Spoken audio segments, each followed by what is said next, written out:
हफ्ते हमारी कोशिश होती है एक ऐसे गेस्ट को स्टूडियो में लाने की जो आपके जीवन में प्रेरणा लेकर आए। यूं तो महिलाएं हर क्षेत्र में आगे बढ़ रही हैं, लेकिन आज की जो शख्सियत है वो थोड़ा सा अलग हटके हैं। WWE में आपने पुरुषों को बहुत हाथ हाथ आजमाते हुए देखा होगा या फिर विदेशी महिलाओं को देखा होगा, लेकिन हिंदुस्तान से वहां पार्टिसिपेट करने वाली एक लौती महिला, WWE के रिंग में महिलाओं के साथ साथ पुरुषों को पटखनी देने वाली एक लौती महिला कविता दलाल हमारे साथ स्टूडियो में आज मौजूद हैं। कविता, आपका बहुत बहुत स्वागत है। जी, आप सबका बहुत-बहुत धन्यवाद। आपने देश का मान कई बार कई मौकों पर बढ़ाया है, आपने अपने परिवार का नाम रोशन किया है। आज आप स्टूडियो में हैं, तो हमारे दर्शक एक तो ये भी देखना चाहेंगे कि कैसे विदेशी जमीन पर जाकर आपने पटखनी अपने बाकी कॉम्पिटिटर्स को दी है। वो आपसे हम करके भी दिखवाएंगे, लेकिन जरा ये बताइए, बचपन से क्या ये ख्याल था कि हाँ मुझे क्या बनना है, या फिर बड़े होते होते ये सोच आई, या फिर आसपास ऐसा कुछ देखा कि हाँ इसे तो मैं उठाकर पटक दूंगी?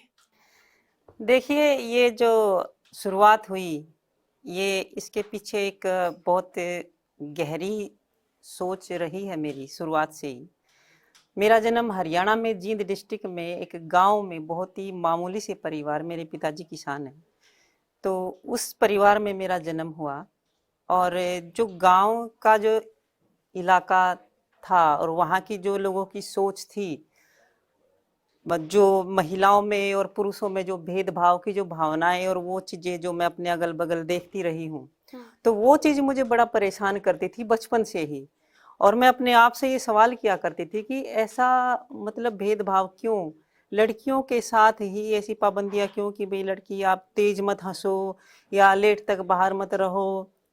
इवन आंखों में काजल लगाने तक की परमिशन उस टाइम लड़कियों को नहीं होती थी, इतनी रोक टोक होती थी।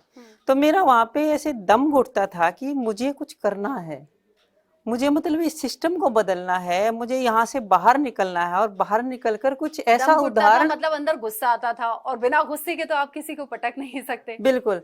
तो ये जो बचपन से जो मैं सामाजिक जो अपना असंतुलन जो देखती हुई आई हूँ, वो सारा गुस्सा जो है वही था बचपन से, और जो कि मैंने WWE प्लेटफॉर्म पर निकाला जाके 2017 में। ग्रेट खली है, हमारे सभी जानते हैं, पूरे देशवासी जानते हैं। तो उन्होंने मुझे सोशल मीडिया के माध्यम से देखा, इनवाइट किया कि भाई आप आइए यहाँ पे एक बार देखिए। तो मैं जालंधर में उनकी एकेडमी है, वहाँ पे मैं गई थी। तो वहाँ मैंने देखा कि भाई एक लड़की एक लड़के के साथ फाइट करके और ओपन चैलेंज कर रही है कि भाई हिंदुस्तान में कोई लड़का हो लड़की हो जो मुझे टक्कर दे सके। तो उस टाइम मैं ऑडियंस में खड़ी थी, परिवार के साथ ही थी, और सूट सलवार मैं पहना हुआ था। तो या तो आप ये लगा लो कि जो गुस्सा और जो झुंझलाहट एक इंसान के अंदर होती है कि वो। लड़कियों को पीछे क्यों करते हैं, उन्हें हाँ, उन्हें पछाड़ना क्यों है, उनके साथ पक्षपात क्यों करना है, हाँ। वो आपका रिंग पर दिखा। तो इतनी ज़्यादा ऑडियंस थी और मैंने अपना हाथ खड़ा कर दिया वहाँ पे कि मतलब मैं चैलेंज एक्सेप्ट करती हूँ। तो वो मेरा फर्स्ट टाइम था कि मुझे कोई दाव पेच नहीं आते थे, कुछ सिस्टम नहीं था। बस वो जो उसने चैलेंज किया कि भाई मतलब वुमेन्स को इस तरीके से चैलेंज कर रहे हैं, तो मैंने उसको उठा के वहीं पे पटखनी दी थी 2-3 बार। और ये वीडियो बहुत ज़्यादा वायरल भी हुई थी उस अच्छा। टाइम, सूट सलवार वाली। तो वहाँ से फिर अमेरिका में जो WWE कंपनी है, वहाँ से फिर सोशल मीडिया के माध्यम से उनको ये चीज़ दिखी, उन्होंने फिर ट्राई आउट लेने के लिए वो इंडिया में आए थे। हम फर्स्ट टाइम 7 लड़के थे इंडिया से और मैं अकेली लड़की। दुबई में हमें इनवाइट किया गया था ट्राई आउट के लिए, तो वहाँ से सिर्फ मेरा सिलेक्शन हुआ था। तो वहाँ से मेरी WWE की जर्नी स्टार्ट हुई थी। और ये जर्नी ऐसे स्टार्ट हुई कि उसके बाद और किसी महिला का नाम इस लिस्ट में दिखता नहीं है। आपने हिम्मत दिखाई, आपने आप में काबिलियत थी भी, वो बचपन से जो जुनून था, वो गुस्सा था, वो रिंग पर उतरा और अच्छे अच्छों को आपने पटखनी दे दी। जी। अब क्या कुछ चैलेंजेस रहे? एक जब लड़की होती है, शादी से पहले हो या शादी से बाद में हो, बहुत से चैलेंजेस उसकी जिंदगी में आते हैं। हालांकि ये जो सलवार कमीज वाली बात है, इसको लेकर हम थोड़ा सा आगे और बात करेंगे, क्योंकि सलवार कमीज में पटखनी देते हुए WWE के रिंग पर जब मैंने वो तस्वीरें देखी, तो वाकई चौंका रही थी वो तस्वीरें। और मैंने देखा उसके करोड़ों व्यूज हैं, लोगों ने आपको बड़ा पसंद किया है, बड़ी बिल्कुल, चर्चा उन बिल्कुल। दिनों रही है इसकी। देखिए, ये सूट सलवार हमारी भारत की संस्कृति है, और वहाँ पर वर्ल्ड लेवल का जो प्लेटफॉर्म है उस पर अपनी संस्कृति को लेके जाना, ये अपने आप में एक कितना पॉजिटिव मैसेज गया अपने इंडियंस के लिए कि भी हमारे भारत की लड़की भी, और वो भी सूट सलवार में पहनकर, और इतना खतरनाक गेम कर सकती है। तो इसके पीछे मकसद ये था कि भाई ये हमेशा पुरुषों का गेम माना गया है, और मैं फर्स्ट टाइम वहाँ पे जा रही हूँ, तो ताकि मेरे जो पीछे जो लड़कियाँ आएंगी इस फील्ड में, उनके सामने कोई कॉस्ट्यूम को लेके ये बैरियर ना हो कि भाई विदेश में जो है ये पैटर्न है, ये डिफरेंट है, वहाँ का कल्चर अलग है। और जो कॉम्पिटिटर्स हैं उनके कपड़े हमने बिल्कुल, देखे हैं। वो बिल्कुल अलग हैं। तो ताकि किसी बच्ची के पेरेंट्स के दिमाग में ये ना आए कि भी नहीं, हम नहीं भेजेंगे, और इसीलिए कि भाई लड़कियों को आने में किसी तरीके की अड़चन ना हो, तो वो सूट सलवार इसीलिए लोगों ने पसंद की। अच्छा, ये ताकत आती कहाँ से है? बाय बर्थ थी, खान पान से आई? आपने कहा बहुत मध्यम परिवार से आप हैं, किसान आपके पिता हैं, तो डाइट भी अच्छी खासी होती होगी। वो बजट कैसे अरेंज होता था और क्या क्या खान पान होता था? देखिए, डाइट तो मैं कहूँगी कि एथलीट की बिल्कुल सही है कि एक अलग तरीके से डाइट मेंटेन करके रखना पड़ता है, और खाना तो हर कोई खाता है। लेकिन ये जो ताकत आप जो पूछ रहे हैं मुझसे कि ये ताकत है, ये जज्बा, ये कहाँ से आता है? ये जज्बा जब आप देश के लिए कुछ कर रहे होते हो, और जब आप अपनी कंट्री को रिप्रेजेंट कर रहे हो, तो आप के अंदर अपने आप ही वो जोश आ जाता है, जैसे एक फौजी को सीमा पे खड़े होके आता है और अपनी बलिदान तक दे देता है, वो सोचता नहीं। तो वो एक देश प्रेम की जो भावनाएं होती हैं, और उसके पीछे आप जब एक सोच लेके चले हुए हैं कि आपको लाखों लड़कियों को आप मोटिवेट कर रहे हो, वो जो आप एक प्रेरणा बने हुए हो, उस चीज को भी आपको संभाल के रखना है। तो बहुत सारी जिम्मेदारियां आ जाती हैं जब आप एक रिस्पॉन्सिबल पर्सन बन जाते हैं। और मैं ऐसा कर इसलिए पाई, इसमें भी जो मेरे पेरेंट्स हमेशा से, मैंने बताया कि मैं एक बहुत ही आम परिवार की लड़की हूँ। मैंने अपने माता पिता को संघर्ष करते हुए देखा है। हम 5 भाई बहन हैं, हमको कैसे पढ़ाया लिखाया, और फिर मैं खेलों की तरफ चली गई। खिलाड़ी की डाइट अलग होती है, वो किस तरीके से मैनेज करते रहे। मेरे जो भाई हैं वो अपने हिस्से का दूध भी मुझे पिलाया उन्होंने। भाई हैं, उन्होंने हमेशा समाज की तरफ से जितने भी बाधाएं आई, उनको मेरे तक आने भी नहीं दिया, उनको बगल ही रखा कि कविता का टारगेट जो है, फोकस जो है सिर्फ गेम पे होना चाहिए।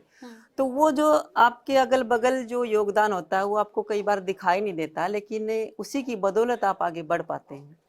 तो ये जो संघर्ष रहा मेरी लाइफ का, ये भी मुझे एक हमेशा ये याद दिलाता रहा कि आपको कुछ करना है। कविता, इन सब की जो योगदान है, इसको आपको व्यर्थ नहीं जाने देना है।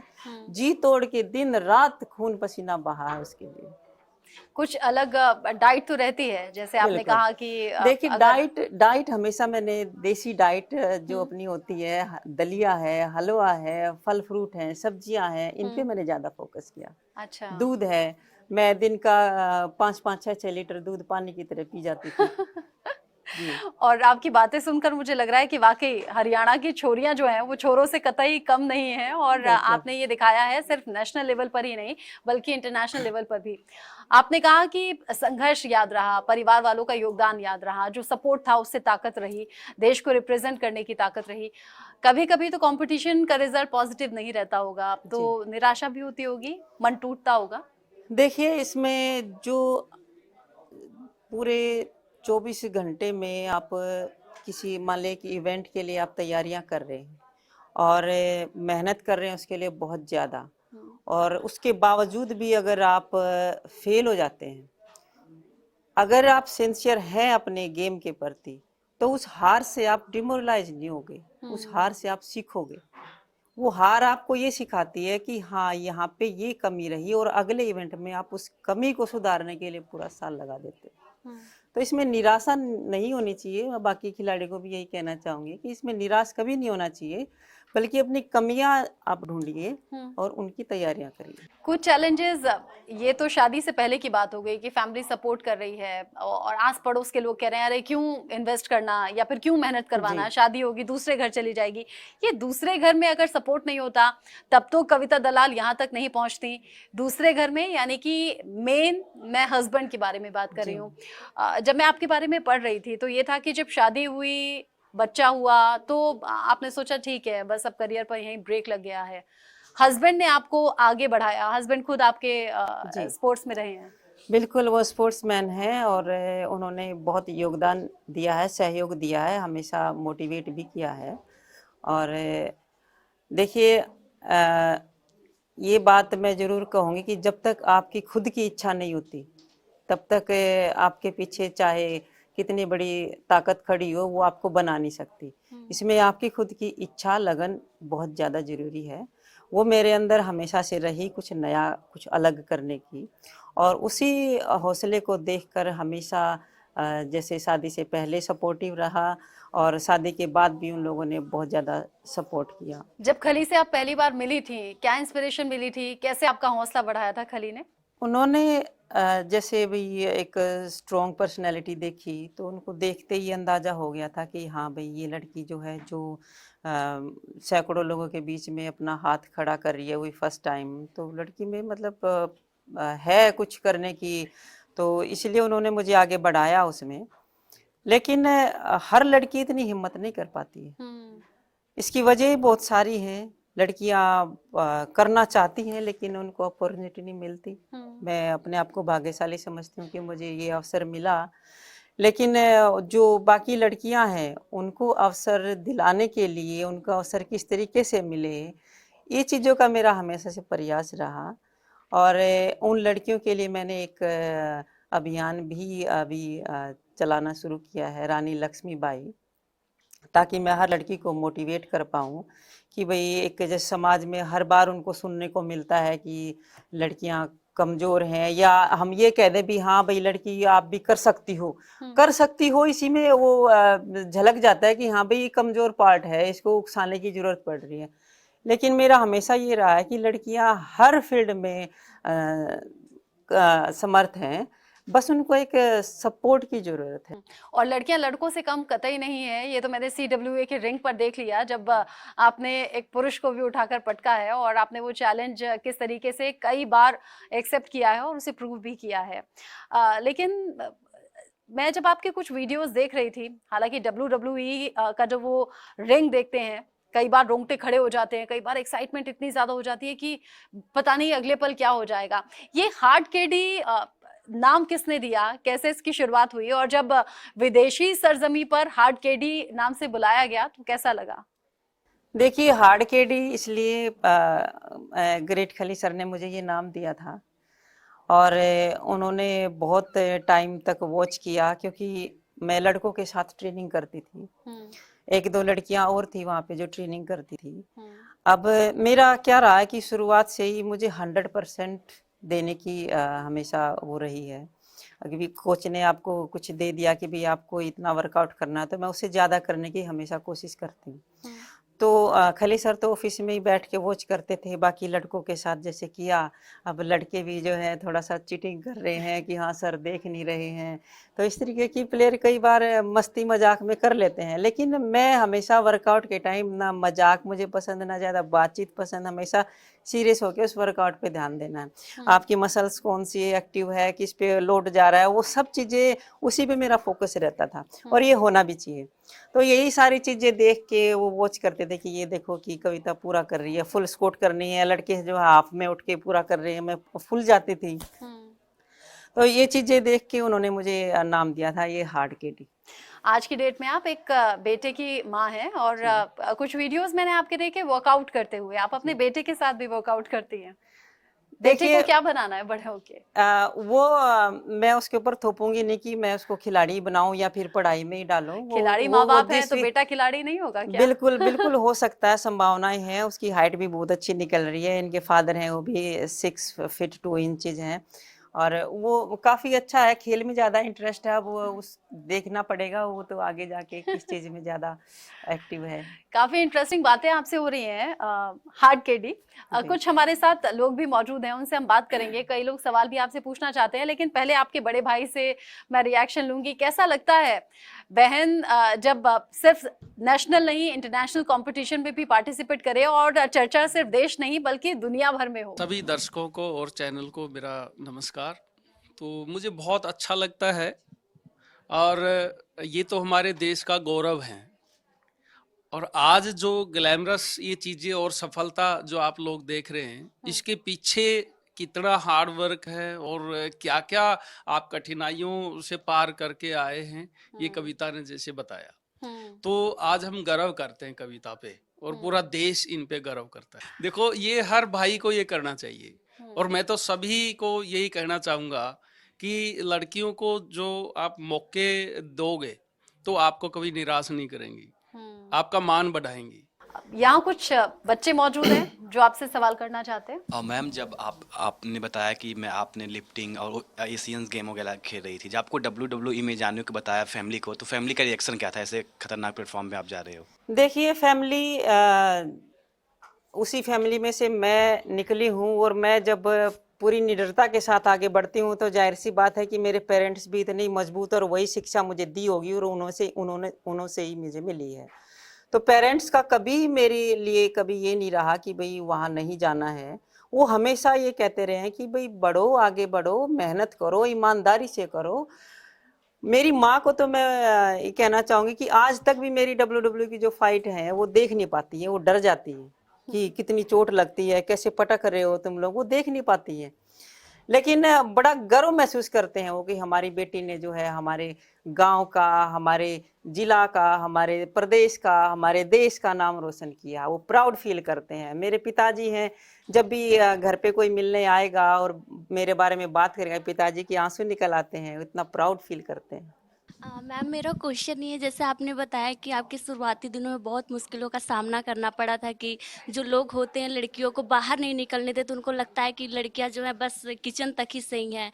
फिर जब आप देश के लिए मेडल लेके आई तो फिर उन लोग का रिएक्शन क्या था आपके लिए, जो आपके खिलाफ थे पहले? जो पहले हाँ खिलाफत जी। कर रहे थे और मेडल लेने के बाद उनका रिएक्शन कैसा था? वही लोग जो हैं बाद में आते हैं आपसे मिलने, लेकिन ये फिर हमारी मर्जी है हम मिले या ना मिले उनसे।